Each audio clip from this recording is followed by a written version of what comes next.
تو زیادہ افلاطون نہ بن۔ دوستو، دل و دانش یوٹیوب چینل میں خوش آمدید۔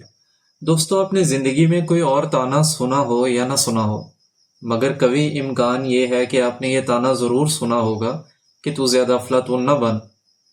شاید اس تانے کے بعد ہی آپ نے یہ سوچا ہو کہ افلاطون کیا ہے؟ اگر یہ انسان تھا تو کون تھا؟ آج کی ویڈیو میں ہم مختصر یہی آپ کو بتانے کی کوشش کریں گے۔ دوستو، دنیا میں کچھ شخصیات ایسی ہوتی ہیں جن کی فکر اور خیالات صدیوں بعد بھی انسان کے لیے رہنمائی کا ذریعہ بنتے ہیں۔ انہی میں سے ایک عظیم نام افلاطون کا ہے، جو نہ صرف ایک فلسفی تھے بلکہ وہ اپنے نظریات کے ذریعے انسانی معاشرے کو ایک بہتر شکل دینے کے لیے کوشاں رہے۔ افلاطون سقراط کے شاگرد اور ارسطو کے استاد تھے، اور انہیں مغربی فلسفے کے بانیوں میں شمار کیا جاتا ہے۔ ان کی فکر اور نظریات آج بھی پوری دنیا کے فلسفیوں، ماہرین سیاست اور ماہرین اخلاقیات کے لیے مشعل راہ ہیں۔ آج ہم افلاطون کی زندگی، ان کی نظریات اور ان کی اہم تصانیف کے بارے میں مختصر جائزہ لیں گے۔ افلاطون 427 قبل مسیح میں یونان کے شہر ایتھنز میں پیدا ہوئے۔ وہ ایک معزز خاندان سے تعلق رکھتے تھے اور جوانی میں ہی سقراط کی تعلیمات سے متاثر ہوئے۔ سقراط کے فلسفیانہ انداز اور اس کی سچائی سے محبت نے افلاطون کو زندگی کے گہرے سوالات پر غور و فکر کرنے کی راہ دکھائی۔ لیکن جب سقراط کو زہر دے کر قتل کیا گیا تو افلاطون کو شدید دھچکا لگا۔ اس واقعے نے ان کے خیالات میں انقلاب برپا کر دیا اور وہ معاشرتی انصاف، حکمرانی اور فلسفے پر مزید غور و فکر کرنے لگے۔ دوستو، افلاطون اس وقت 28 برس کے تھے جب سقراط کو زہر دیا گیا تھا، اور یہی واقعہ ان کی آنے والی زندگی کو یکسر بدل دینے والا تھا۔ افلاطون نے ایتھنز میں اکیڈمی کے نام سے ایک تعلیمی ادارہ قائم کیا۔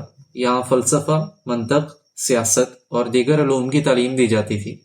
یہی وہ جگہ تھی جہاں ارسطو جیسے عظیم فلسفی نے تعلیم حاصل کی۔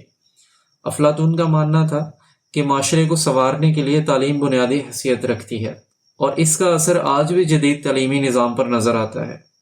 دوستو، افلاطون کا جو تعلیمی نظام تھا وہ آج بھی بہت اہمیت کا حامل ہے۔ آنے والی کسی ویڈیو میں ہم ان کے دیے گئے تعلیمی نظام اور موجودہ سسٹم کا تقابلی جائزہ بھی لیں گے۔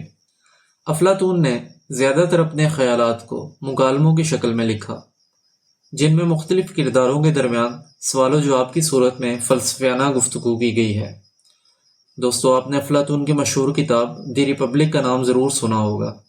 یہ ان کی سب سے مشہور کتاب ہے جو آج بھی 2 صدیاں گزر جانے کے باوجود بہت شوق سے پڑھی جاتی ہے۔ اس کتاب میں انہوں نے آئیڈیل ریاست کا نظریہ پیش کیا ہے، جو آج بھی بہت سارے پولیٹیکل سکالرز اور سائنسدانوں میں زیر بحث رہتا ہے۔ اس کے علاوہ بھی افلاطون کی بہت ساری تصانیف موجود ہیں جن کا ذکر کیا جا رہا ہے۔ دوستو، افلاطون نے بہت ساری تھیوریز بھی دی ہیں، جن میں سب سے مشہور تھیوری آف فارمز ہے، جس کے مطابق اس دنیا کی ہر چیز ایک کامل اور اصلی شکل کا عکس ہے جو ایک اعلیٰ غیر مادی دنیا میں موجود ہے۔ مثلا اگر ہم ایک خوبصورت گلاب دیکھتے ہیں تو یہ کامل حسن کا ایک عکس ہے جو کہیں اور موجود ہے، یعنی ہماری دنیا عارضی اور غیر حقیقی ہے، جبکہ اصل حقیقت کسی اور سطح پر موجود ہے۔ افلاطون کے مطابق عدل کا مطلب ہے کہ ہر فرد اپنے فرائض کو پوری ایمانداری اور انصاف کے ساتھ انجام دے۔ اگر معاشرے میں ہر شخص اپنی صلاحیتوں کے مطابق کام کرے اور اپنی ذمہ داریوں کو سمجھے تو معاشرہ بہترین بن سکتا ہے۔ دوستو، اگر ہم آج کے معاشرے کو دیکھیں تو ہمیں افلاطون کے نظریات کی ضرورت پہلے سے کہیں زیادہ محسوس ہوتی ہے۔